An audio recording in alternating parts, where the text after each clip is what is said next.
Hello and welcome back to SuperCoach Edge. We're finally on the other side of the mid-season buys after what felt like an eternity, really. But we made it. That's the main thing. And I hope all of you out there made it through largely unscathed and with complete or near complete sides. From here, though, it seems as though it's a bit of a rope-a-dope endurance type strategy, with those best placed in terms of those with depth and trades up their sleeves for the inevitable late season injuries that, of course, no doubt hit us every single season. So that will dictate whether or not we come home with a wet sail, but hopefully you are well placed in terms of both of those avenues there. But of course, before we get stuck into things, of course, if you are not following us across our various social channels, you can find us via, of course, on YouTube. Just simply search SuperCoach Edge, and don't forget, of course, to like, subscribe, and hit the notification bell as well to be notified of when our content does drop. On Twitter, of course, at supercoach_edge. You can find myself at DamoJ88, Liam at LiamEvans_95, Facebook, Insta, TikTok, just search SuperCoach Edge, and you will find us there. Now, let's kick things off with a brief look at how both Liam and I scored in round 16, and then update who is victorious in our in-season head-to-head. So for round 16, I scored a whopping 1,857, which I say whopping because just comedically, because last week I ended up scoring a 2,300 out of the box. This week, it was always expected to be a little bit of a down week for myself. I was running into the week with, I think, 19 players, was whittled down from 20 due to, I can't remember who the player was, but someone ended up getting dropped. Of course, happens during the bye period, as we know full well. But that 1,857, well, that meant that I actually slid 717 spots to now sit ranked 6,709th overall. But as we said from the outset, to properly assess whether the buys were a success, we needed to see how we were placed in terms of rank post-buys compared to where we sat pre-buys. And we can confirm, as I bring up on screen just my team here, if you are watching us on YouTube, you'll see here, in terms of where I am ranked at round 11, heading into the round 12 buy, the first buy, I was ranked there 9,710th. And if you have a look at where I'm ranked in round 16, I was, of course, as I just said, 6,709th overall. So ended up rising 2,716 spots over the course of those bye weeks. And for me anyway, thankfully it was a success, and it largely came off the back of that big score that I had in round 15. But as we said, if you're well placed for at least one of the bye weeks, that can definitely set things up. A lot of people out there, you may have had maybe 1, 2, 3 maybe bye weeks that were quite good for you, and you're able to climb ranks. Others maybe not so fortunate. I mean, it is a very, very tough time to try and, plan for, first and foremost. Even those weeks as well, like heading to the bye period, I was looking ahead to round 15, round 16, the last 2 bye weeks, and I was well placed up until round 16. And I think I had maybe 14 or 15 players looking at the round 16 bye when I was at the round 12 bye. And so I wasn't best placed for that. But over the course of those weeks, was able to strategize and get guys in that were obviously going to play in round 16 to help things out. But it could have been much, much worse. And I think even outside of that, by and large, I reckon for those, 5 bye weeks there, at least one of those would have been a disaster for most people. So don't be too, undeterred about the fact that you may have had a couple of bad weeks there. It happens. And, as I kind of proved around 15, I had an out-of-the-box week where a majority of people didn't have much of a good week. So it's really hard to compare yourself week on week. And that's part of the reason why I always say compare how you have gone and where you're placed at the conclusion of round 16 compared to where you were placed heading into round 12, the first bye round. Because, if you start trying to compare yourself to others, everyone has different structures and you don't know how they've gone across the bye period. You may have seen some people had, incredible weeks in isolation, but again, don't fall into the trap of, the mental trauma that you're virtually giving to yourself if you're trying to compare yourself to other teams. So, if you were looking for overall rank climb and it didn't work out, don't stress. It tends to happen. I think last season I actually lost ground across the bye period because I had a couple of injuries and guys that were dropped that I didn't think would be. And that's all it takes really to throw things out. So as we said at the top, thank the Lord, the buy period is now done and dusted. And we can now just concentrate on, if you don't yet have a complete team, that's totally fine as well. Hopefully you've got enough trades up your sleeve to try and, complete your team and bring in the last couple of primos or last primo to give you that complete team. But even so, there are still people out there, and you may fall into this boat where you're trying to bring in a primo for the 23rd man. That's totally, up to you as well, and comes down to, again, whether or not you have enough trades up your sleeve. So it might be something that we kind of touch on from here on out up until the remainder, maybe the last month of the season, because people are still trying to strategize, even correction trades as well, as I just spoke about in terms of, the way you performed and everything else. That kind of plays into, whether or not you want to try and make up ground and whatnot, but just try and hold the faith and, hold the line virtually, because you will be able to, provided you have trades up your sleeve. Because, as I mentioned, there is always injuries coming into the season, and that really can dictate as whether or not you finish the season in fine fiddle. Now, just talking to correction trades as well, and the trades that I did heading into round 16, so I ended up cashing out Matt Carroll, who was dropped from Carlton's side, of course, traded him to Tom McCarthy, and that gifted me a very nice sum of money to the tune of 133k in the bank. And I also punted an underperforming Neil to Sam Darcy, which gifted me an extra 62k. So off the back of both of those trades, I now have 195k in the bank with 4 trades up my sleeve now to try and, I might try and bring in an extra primo, or I just sit back and strategize. And as I said, if injuries strike, I'm well placed to, make a correction trade and then some as well, potentially do some shifting of things around on the bench. But both of those moves there, as I said, they gave me some extra cash. And just in terms of that sideways trade, I'm not going to dodge the fact that it was sideways. If you compare Neil, Sam Darcy, I think they're both primos in their own right. Neil hasn't been performing like he has been in seasons gone. I'm worried ongoing about the fact that he probably will attract tags from here on out as well. Sam Darcy, he's just an absolute, barometer. He's so elite. He's so hard to shut down. And whilst it is fraught with danger going for key position players, I think just he's a different beast. And for me anyway, he's going to be a flex player, and a perfect flex player at that, because, I think a majority of his scores, I think his floor scores kind of looking around about 70 to 80 odd, which is okay.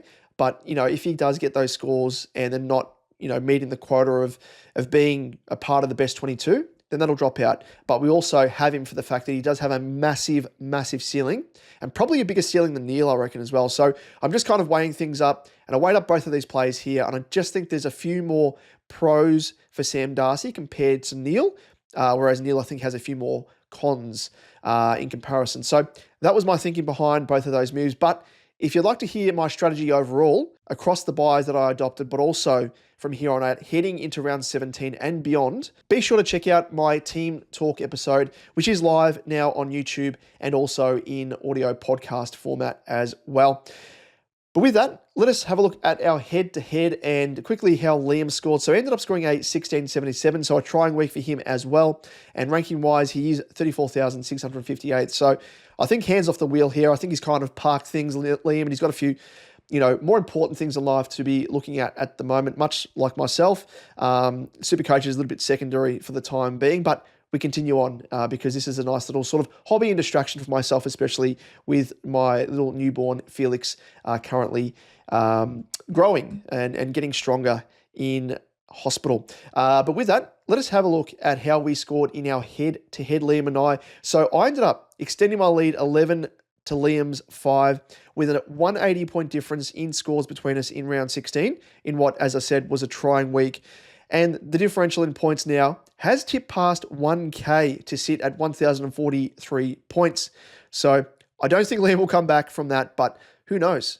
Who knows? Stranger things have happened. And we do know that at the back end of the 2024 season, which again, I was struck down with a whole heap of injuries, and Liam, he had some trades up his sleeve. He capitalized. He was dodging those injuries like Neo in the Matrix, and I faltered. So I almost faltered, actually. I think I ended up winning by 1 win in terms of that differential with our head-to-head last season. So anything can happen, but we are kind of just trying to keep hold of our trades and be a little bit more cautious, I think. But now it is time, of course, for the next segment. It is our fun segment where we unveil our wrap-up of the week in parody song form with the Round Remix. Captain Loophole, double score dream, best 18 heroes, that's the ultimate scheme. Super coach hustle, points on the board, every player stats like a secret hoard. But now is the time to get your fix. It's the Super Coach Edge Round Remix. Round Remix. Yes, and in the Round Remix, each week we hit play on a parody song which best summarizes the round that was. Now, this round's remix track is one that pays homage to the mid-season bye period as a whole. You know, the trials and tribulations it brought us, scrambling to field the best 18, all the while trying to upgrade your side. It's a massive balancing act. And I liken it to a bit like, you know, the Die Hard films. It was like John McClane trying to stop Simon Gruber, the villain in Die Hard 3, with a vengeance, of course, from detonating bombs around New York City. But this time, it was patching holes in our sides due to injuries and, of course, dropped players. So let's hit play on what's titled Die Hard with a Vengeance.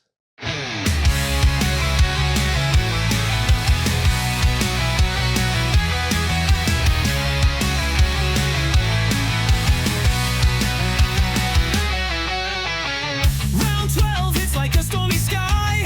My rookies fail and my trades run dry. I'm chasing points, but the field's a maze. These bye rounds got me in a daze. Bye round chaos, tearing my plans apart. Upgrading primos, but where do I start? 10 trades left and the pressure is tight. Super coach madness keeps me up at night. Round 13 comes, I'm a sinking ship. My captain flops and my score takes a dip. The rookie landscape is a barren scene. I'm holding on, but my team looks lean. Bye round chaos, tearing my plans apart. Upgrading primos, but where do I start? 8 trades left and the pressure is tight. Super coach madness keeps me up at night.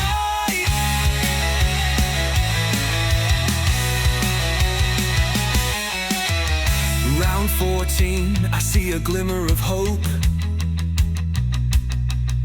Made a loophole, now I can cope. But one wrong move and my rank will dive. Super coach gods, please keep me alive.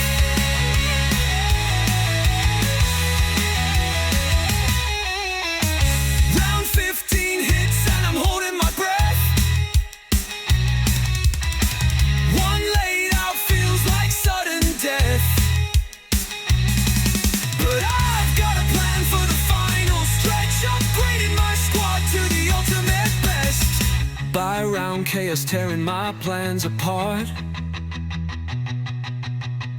Upgrading primos, but where do I start? 4 trades left and the pressure is tight. Super coach madness keeps me up at night.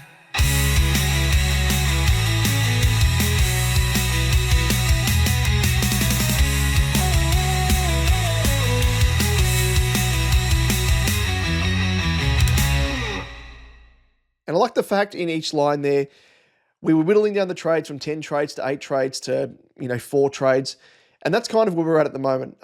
We were kind of patching holes. It was not a sinking ship, but, there was water coming on board and we're plugging holes. We're using duct tape, everything else to make sure we didn't sink. And we've come out the other side. And I think we're kind of like getting rid of the water that has sort of come on board of our ship. And we're trying to right things from here on out. So hopefully we have enough trades up our sleeves to really settle things and make sure virtually that we're kind of paddling towards, which is, of course, the finish line in round 24. And whether it be a cash league, maybe the pot of gold that you're chasing at the end of the SuperCoach Rainbow. And if you are watching us on YouTube, of course, let us know in the comments section down below how you rate this track. And likewise, we do take requests, of course, as well. So if you have an idea that comes to mind in round, let us know. Hit us up on Twitter, in our Discord, everything else as well, and will happily put together a track that you may have brainstormed. And as you can see here on our round 15 remix, where we put together a little hip hop track, a couple of nice little comments here, and it was the round remix went hard, says Shane Barker 3131. So good to see a few people out there that were absolutely loving it. And in the live chat as well, when we premiered this episode, there was a couple of people saying they really enjoyed the hip-hop aspect to this variation of the round remix. So really did enjoy that, and I'm glad that you did out there as well. But now with round 17 on the horizon, and of course the bye period in our rear view mirror, let's jump into trade talk now with The Price is Right. The price is right. The price is wrong, bitch. For those tuning in for the first time, The Price is Right, of course, as I just mentioned, there is a segment where we discuss potential trades and trade targets from week to week, or whether a specific player should even be traded at all. Now, the first category that we normally mention is You're Fired, but no real must-traded options this week, and probably from here on out. There's a lot of people out there with either complete sides, or they have one or two spots away from potentially completing their teams. So it's really hard to say, who should be traded out. By and large, because it is kind of more team dependent, team based. There are people out there that have players that we're going to mention that maybe are the only depth they've got on the bench, so may not be worthy of trading out compared to those with ample depth that could potentially make way with some maxed out cash cows and the like. So let's move on to our next category, and it is in the firing line. So these are a host of players that, again, you could potentially trade out based upon your structure and quality depth. So let's start things now with Luke Pedler first up. Forward, priced at 203.7k with a break-even of 48.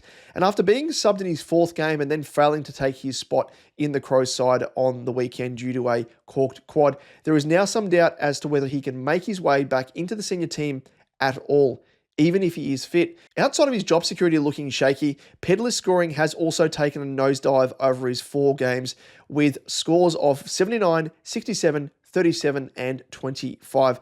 And whilst he has made 53.3k, if you are needing to colour rookie in order to find the money to upgrade elsewhere, Pedler could be that avenue, with 104k up for grabs by trading him down to the 99k Archer May, for example.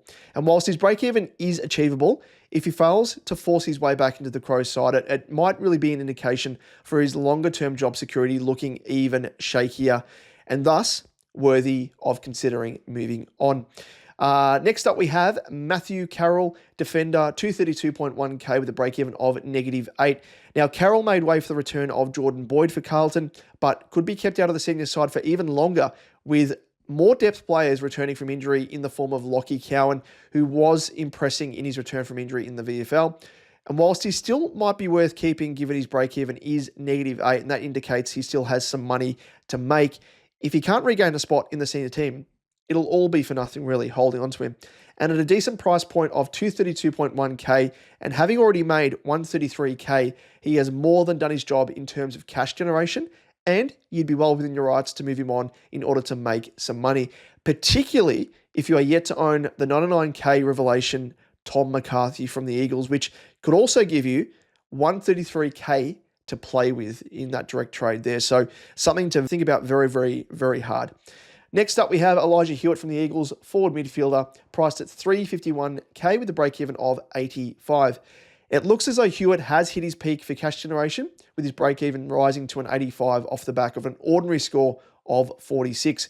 He has already made owners 228.2k, so he is another maxed out cash cow that is ripe for the picking. And whilst he has offered some great scores across the buys with a 92, 85 and 76, he isn't the type of player you want to have on field now we are out of the buys. So thank you for his services and use him as a stepping stone to a genuine primo. Let's get those primos in our team to finalise things. Next up, we have Angus Clark from Essendon, defender, 217.5k with a break-even of 34. Now, Clark was able to push his cash generation over the 100k mark with a score of 65 before he went into his bye, having previously had a bit of a topsy-turvy run with scores of 97, 44, 71 and 29 across his previous 4 games to that. Now, he still has some cash to make, you would think, with a 50 to 70k increase over the coming month if he can maintain a consistent average of 60, of course, if he maintains his spot in the team. Now, just on that, in terms of job security, it looks as though he will stick around in the Dons side for the foreseeable future, due probably mainly to Essendon's injuries and showing promise as well on top of that. So could prove handy cover off the bench for the remainder of the season, but there are no guarantees this time of year, as we know. So just keep watch on the Thursday team sheets. But if you need to colour rookie to fund an upgrade, Clark may be one to look at. There's a lot of teams out there that have, rookies that probably still have a little bit of money to make and might stick around in their respective teams at senior level. But if you need to cull someone to make the money to then, afford to do an upgrade with another trade, you have to sort of cull a couple of rookies a little bit earlier than what you'd want. So he may be one of them. But another one as well that you might consider is his teammate from Essendon, Zach Johnson, midfielder, 221.4k with a break-even of 15. Similar to Clark, Johnson has pushed his cash generation over 100k, but the disappointing thing is he was only able to score a 32 in his most recent game before his bye, despite his previous 2 games producing 84 across both. His break-even is lower than Clark's, but has just as much cash generation on the horizon if he can maintain his average of 62, and of course, keep his spot in Essendon's senior team. Much like Clark, if you need to desperately colour rookie, Johnson could be one, despite the potential for more money to be produced by this cash cow. Let's move on now to the next category of trade-in candidates. Now, first up, we have LeBont, Marcus Bontempelli, 568.5k with a break-even of 96. Now, Bont delivered a treat for non-owners on the weekend with a further drop of 17.8k and with a break-even of 96. I don't think he will simply get lower than his current price point.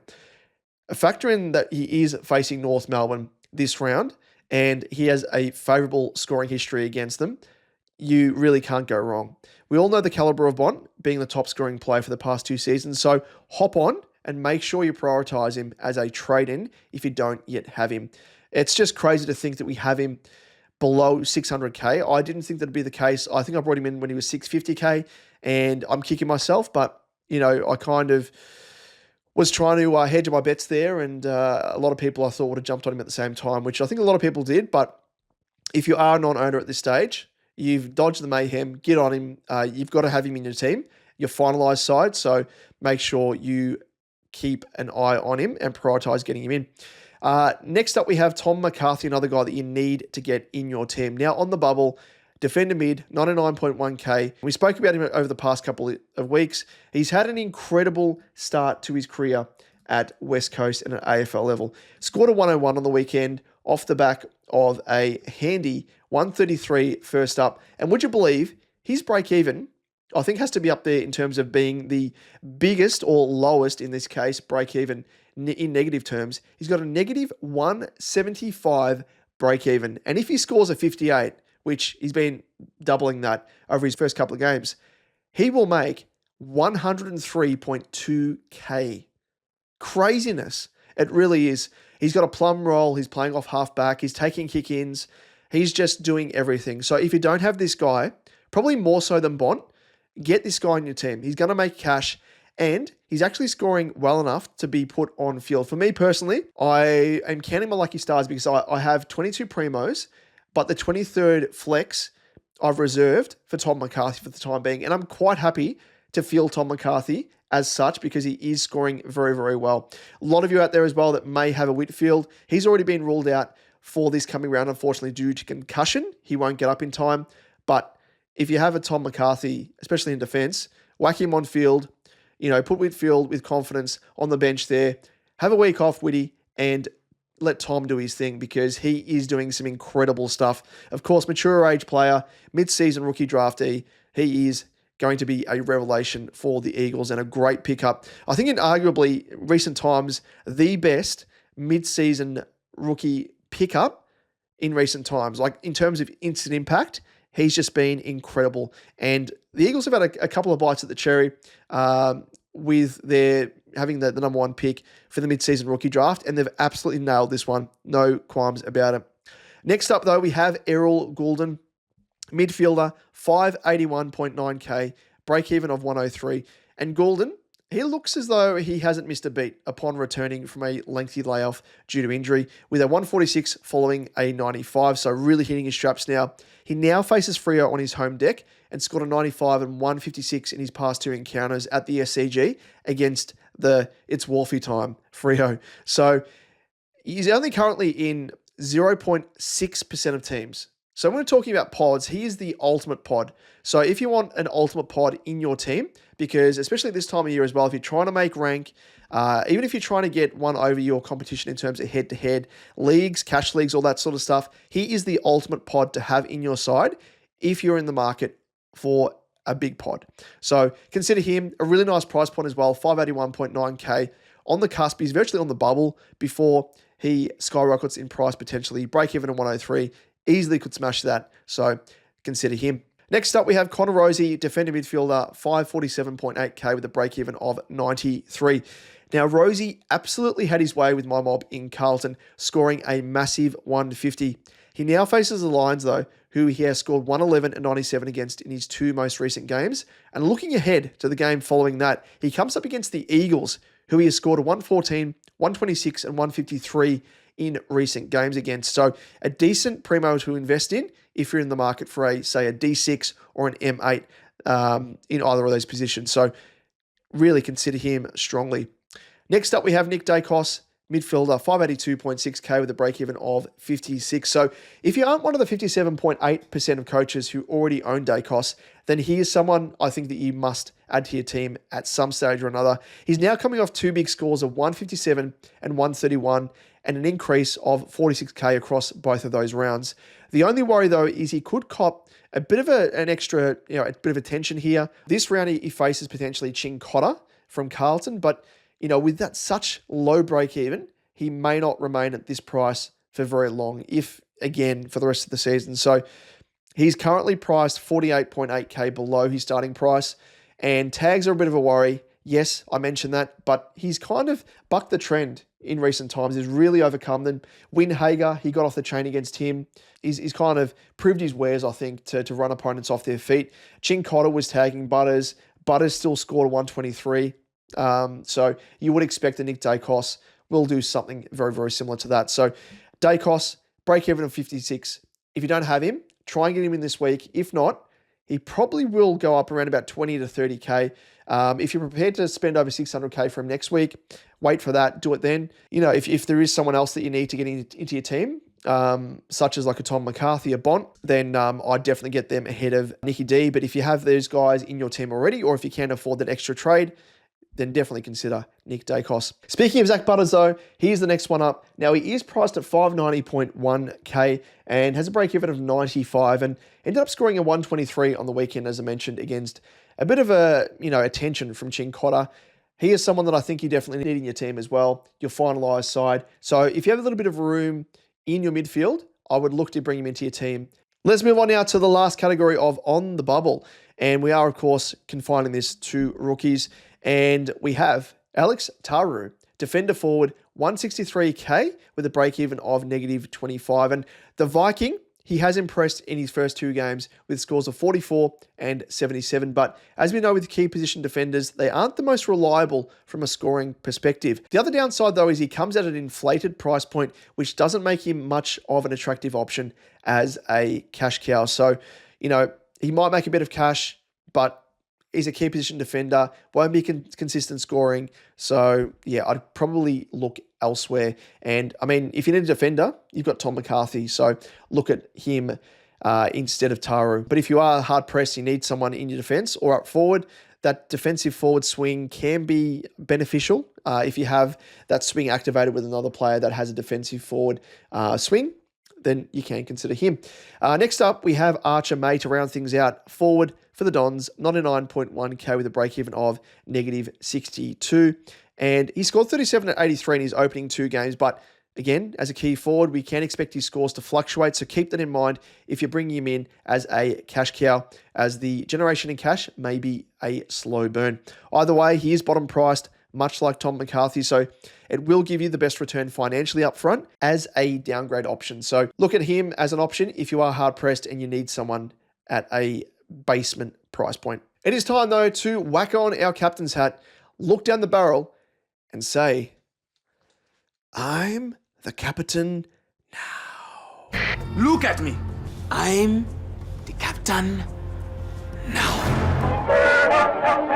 Yes, in I'm the Captain Now, we discuss the top VC and C options that you could consider for this upcoming round. As always, we've scrounged through the data and found the best options for you to consider and narrowed it down to our top 5 options. Now, first up, we have Le Bont, Marcus Bontempelli, and Le Bont sizes up against North Melbourne, a side that he has averaged 117.1 against in 16 games. So a fair sample size there. And most recently has scored 123, 157, and a 169 against.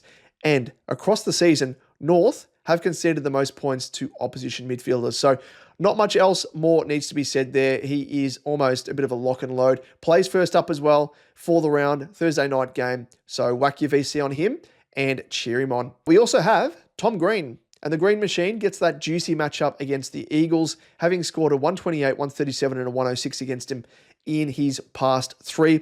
And even better is his recent form is impeccable, with scores of 115, 140, 110, and a 136, which makes him hard to go past. We also have the red hot cherry pie, Tristan Cherry. He returned with a more respectable 111 against the Hawks on the weekend and now faces the Dogs, who he has had very reasonable scoring history against in recent times, with scores of 122, 141, and 141 again in his past 3. The Dogs have also given up the 5th most points to opposition rucks over the past 5 rounds, so it could be a ceiling game for the red hot cherry pie. And to round things out, we have a couple of cats here. First up, we have Max Holmes, and you could probably lump, again, a handful of Cats players into the discussion point when we're talking about VC and C players, due to the fact that they are facing off against Richmond. But Holmes comes with this scintillating recent form line of scores with a 128, 107, 152, 155, and a 110, which makes him a tantalising prospect against a minnow opponent. And his most recent encounter against the Tigs, well, he produced a score of 133. So do like the sound of that. Also, I love the sound of Baslenka Bailey Smith.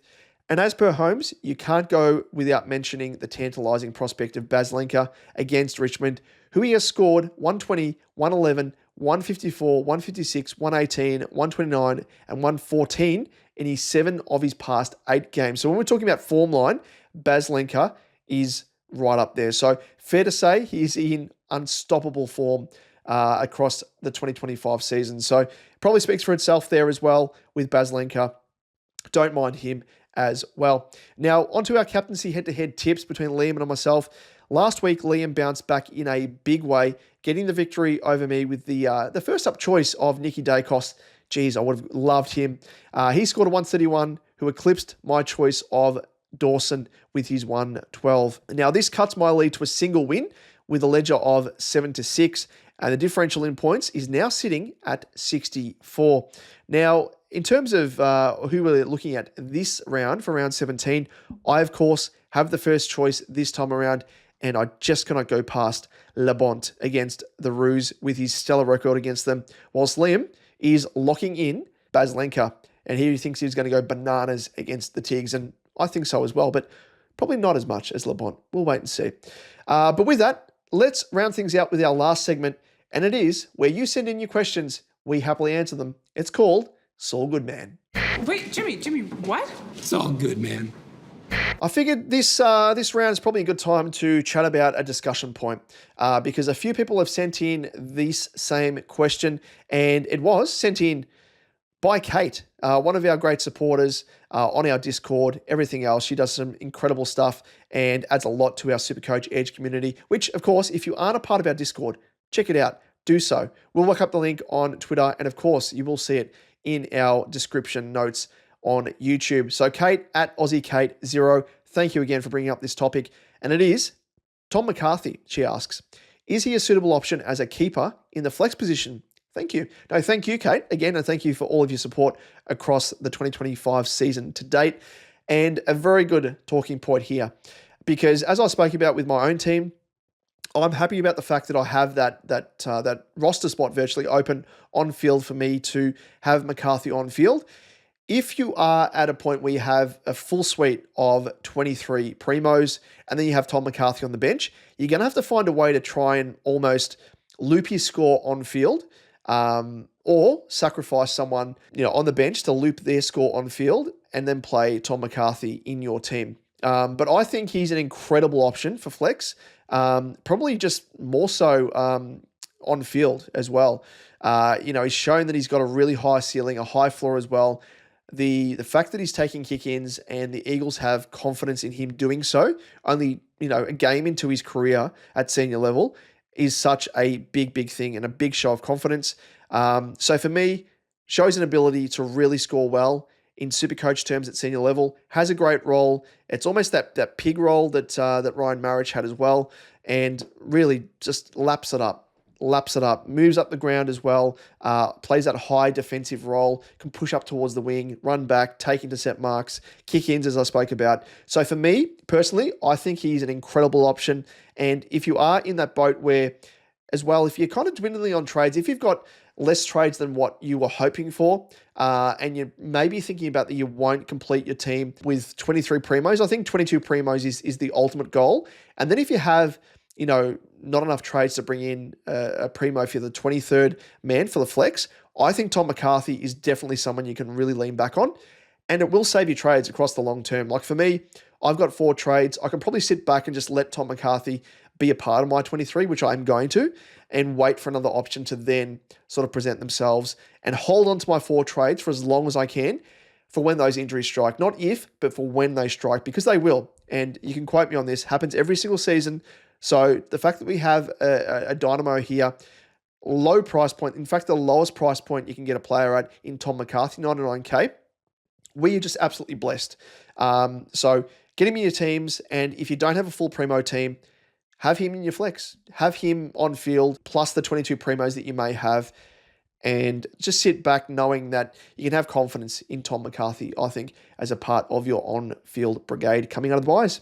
Hopefully that answers it, and he is just 100%. Jump on him. Don't really hold off any longer. He is someone that you need in your team. He's on the bubble. You can't wait any longer. As I said, he's going to go up in price point to the tune of 100K plus in 1 week. So don't wait. Get him in, and he will bestow upon you and us his incredible Supercoach glory and piggery. But with that, ladies and gents, that brings us to the end of the show. But before we go, don't forget, of course, to follow us on YouTube. Search Supercoach Edge and you'll find us there. Give us a like, give us a sub. Really do appreciate the support. If you're liking what we're doing, give us a sub. That's the best way to let us know. And of course, hit the notification bell if you would like to be notified of when our content does drop. On Twitter, at Supercoach_Edge. You can find myself at DamoJ88. Liam at Liam_Evans95. Facebook, Insta, TikTok, Supercoach Edge. You'll find us there. And also, if you are listening to us on the audio podcast side of things, feel free to give us a rating, which you can do on, I think it's Apple Podcasts and also Spotify, and you can give us a review as well. So if you've got some extra time at your sleeve, would absolutely love for you to let us know how we're going. But we do really appreciate all of your support across all the platforms, YouTube, audio podcast, everything else. As I've mentioned previously, it's a very busy time in my life at the moment. We've got our newborn, Felix, who is recovering, getting stronger every single day in the NICU.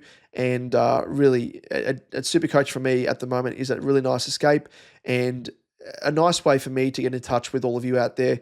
Not just the Supercoach Edge community, but the Supercoach community as a whole, other content creators and everyone else as well. Really do appreciate all your support. And without you tuning in from week to week, it wouldn't give me a nice little distraction to really enjoy and look forward to with every week. So again, thank you from the bottom of my heart. But with that, as I said, it rounds us out for round 16.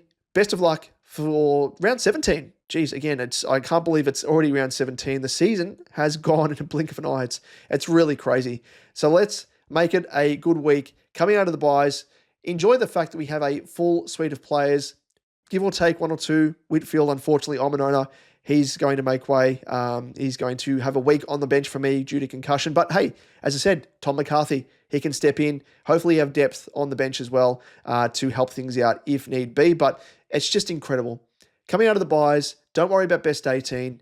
And this is the point of the season where The cream will rise to the top. Oh, yeah. as Macho Man Randy Savage says, enjoy things from here on out and keep hold of those trades. Don't be rolling through them willy-nilly.